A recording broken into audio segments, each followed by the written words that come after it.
There is a time where every man has to learn how to fight. Not because he wanted to, but because he had to. The thing is, war isn't just done in the battlefield. Sometimes it's done in the streets, sometimes it's done in the wild, sometimes it might even be on your own dinner table. And look, today the world is a much different place. Civilization has made combat something of a taboo type of thing to do. But I personally think deep down in every man's bones, combat, fighting and knowing how to fight is within us. And I've been saying this for the past year or two, but I think that every man on the planet should learn how to fight because it's a skill that will set you up for the rest of your life. Now, knowing how to fight is not just about being able to throw punches, kick people or elbow people in the head.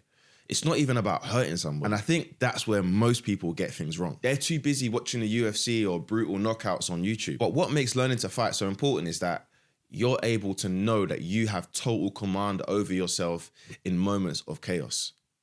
You will notice this. When you meet professional fighters, they're the nicest people in the world. Most of them are very relaxed and they're very calm because they know that they can inflict danger. Most men live their lives in a cage of fear, a cage of politeness, and ultimately a cage of self-doubt. And they walk through the world hoping, just hoping they'll never have to defend themselves. They'll never have to defend their family. They'll never have to defend their sisters, their brothers, their cousins, or even their mothers. But sitting there and hoping is not a strategy. Hoping doesn't make you strong. I personally think it's dangerous to tell men that knowing how to be violent is bad. Violence is not good or bad. Violence is literally the same as fire. It can be used for good, it can be used for bad.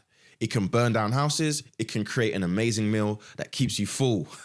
Violence works the same way. The same people that tell men to hold back their aggression and not be violent will be running for the hills if someone invaded their country. Who would they call for? They'd call for the army. So violence in the right circumstances can be a benefit. And ultimately, violence is a tool.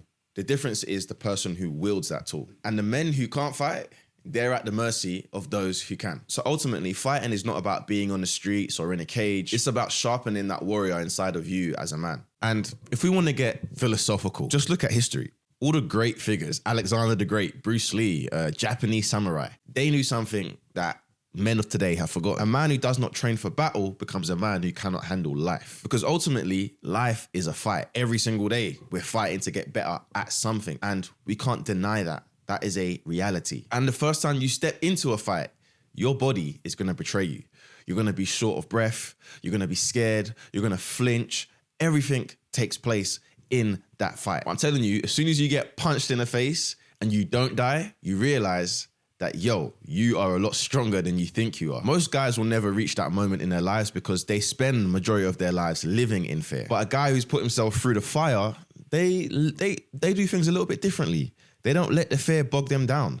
They get on with it. And actually, because they've been through those things, they want to avoid the chaos. They want to avoid the madness. They want to avoid the confrontation because they know the dire circumstances that can happen when real serious conflict takes place. And to be honest, there's a bit of an unspoken language between men. When you're in a room full of guys who they've trained, they've tested themselves, they're battle hardened, there's a level of respect and there's a level of camaraderie that is not always felt, and it's not normal.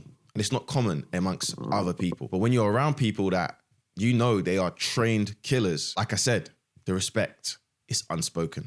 What happens when the unthinkable takes place? There is a threat.